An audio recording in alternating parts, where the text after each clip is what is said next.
안녕하십니까, 이순희입니다. 중국은 자본주의 국가인 미국과 영국뿐만 아니라 한국 등에서 중국 공산당 확산과 선진기술 탈취 그리고 스파이 양성 등을 지속적으로 확대해 오고 있습니다. 이것은 특히 2013년도에 시진핑 주석이 취임한 이후부터 더욱 본격적이고 구체적으로 진행되어 오고 있습니다. 최근 미국에서 중국 여성인 크리스틴 팡이라는 여성이 있습니다. 이 중국 이름으로는 팡팡이라고 합니다. 이 크리스틴 팡이 이 미인계가 미국 언론에 크게 보도가 됐습니다. 크리스틴 팡은 최소 2명의 미국 시장과 연애 관계나 성관계를 맺은 이후에 고급 정보들을 빼내갔다는 것입니다. 이 사건은 미국인들에게 큰 충격을 지금 주고 있습니다. 미국인에게 사실 미인계라는 것은 헐리우드 스파이 영화처럼 들릴 수도 있습니다. 하지만 사실 미인계는 중공이 지금 널리 사용하는 숙련되고 강력한 스파이 전략입니다. 이런 공산당의 전략은 정보 수집과 정치적 영향력을 결합한 치명적인 덫이라고 할 수가 있겠습니다. 전문가들은 중국의 최우선 목표는 미국의 정치인과 정복의 인사 그리고 재벌 등이라고 보고 있습니다. 미인계의 함정은 범인이 체포되더라도 사안의 민감성 때문에 공개되지 않는 사례도 많다고 합니다. 미국의 인터넷 매체인 악시오스가 보도한 크리스틴 팡 사건은 공식적인 스파이 사건 중의 하나입니다. 크리스틴 팡은 미국의 국회의원 에릭 스왈웰이라고 있습니다. 이 에릭 스왈웰 의원은 80년대생이며 민주당 국회의원입니다. 이런 젊고 유능한 국회의원에게 접근을 해서 성관계를 맺고 또한 주요 정보를 빼내고 뿐만 아니라 사무실에 사정을 잘 모르는 조수를 넣기도 했다고 합니다. 그녀는 수많은 미국 관료들의 개인정보도 이제 수집한 것으로 알려지고 있습니다. 싱크탱크인 랜드 연구소의 티모시 히스 스님 연구관은 이런 것은 중국 공산당이 중국 공산당 정보기관이 정보 수집과 정치적 영향력을 이제 행사하기 위한 전략이라고 했습니다. 이보다 더 넓은 용도도 있다고 밝혔습니다. 티모시 히스는 중국 전략 포커스 팀의 선임 분석가로 지금 활동을 하고 있습니다. 이러기 때문에 중국에 관해서 특히 중국 스파이에 대해서는 굉장히 많이 알고 있는 이런 연구원입니다. 그는 이제 젊고 매력적인 여성이 미국의 학자와 중국을 방문한 사람들에게 언제나 먼저 접촉을 한다고 했습니다.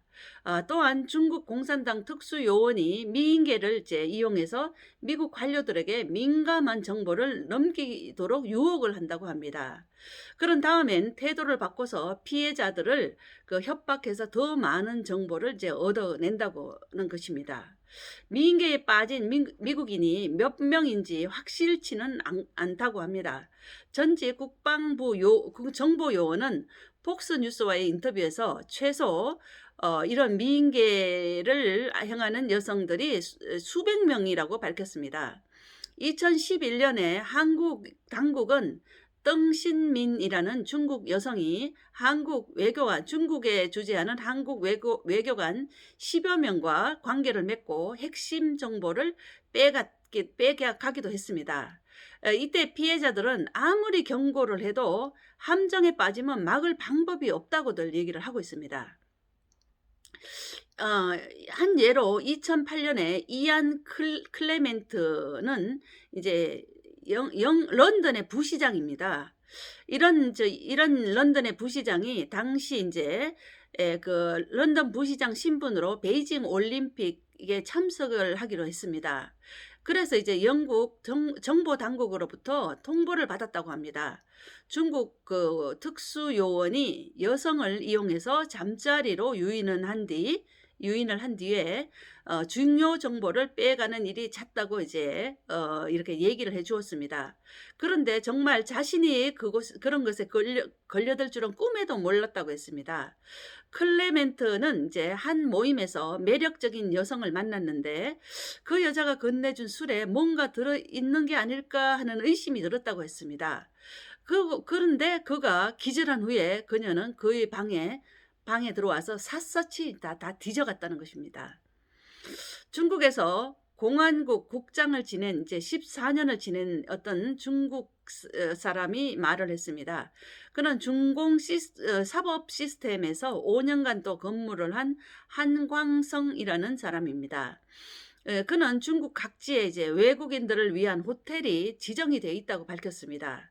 지정된 호텔은 모니터링이 이제 기능이 있는 방이었다고 밝혔습니다. 그는 에포크 타임스 기자에게 그래서 어느 정도 신분이 있는 손님이 체크인을 하면 그 방으로 이제 배정을 한다고 합니다. 그래서 이제 또한 헌터 바이든 역시 정보 수집에 정치적 영향이 결합된 또 다른 사례 중에 하나입니다. 헌터 바이든은 이제 바이든의 아들입니다. 2020년도 10월에 줄리아니 전 뉴욕시장은 헌터 바이든의 노트북에서 미성년자의 사진이 포함된 민감한 자료가 있다고 밝혔습니다. 줄리아니는 이제 중국 공산당이 이미 헌트의 자료들을 본 지가 오래됐다고 말을 했습니다. 이것 역시 중국 공산당의 미인계와 연관이 있다는 것입니다. 또한 미국 국가정보국의 존 래클리프 국장은 지난해 12월 3일 월스트리트 저널 칼럼에서 중국이 미국 의원들을 노리는 빈도가 러시아보다도 6배가 높고 이란보다는 12배가 높다고 이제 얘기를 했습니다. 래클리프는 내가 국민들께 한 가지 전할 게 있다면 그것은 바로 중국 공산당이 오늘날 미국의 가장 큰 위협이 됐다는 것이라고 이제 밝혔습니다. 그는 이제 제2차 세계대전 이후에 전 세계 민주주의와 자유의 가장 큰 위협은 바로 중국 공산당이라는 것입니다. 미인계는 정말 미국이나 서방뿐 아니라 우리 한국에서도 예외일 수가 없습니다. 그렇기 때문에 특히 중국 여성들이 친절하게 접근해 온다면 일단은 주의를 해야 한다고 저는 보고 있습니다. 네, 오늘은 여기까지 하겠습니다. 이상 이수님 TV였습니다. 대단히 감사합니다.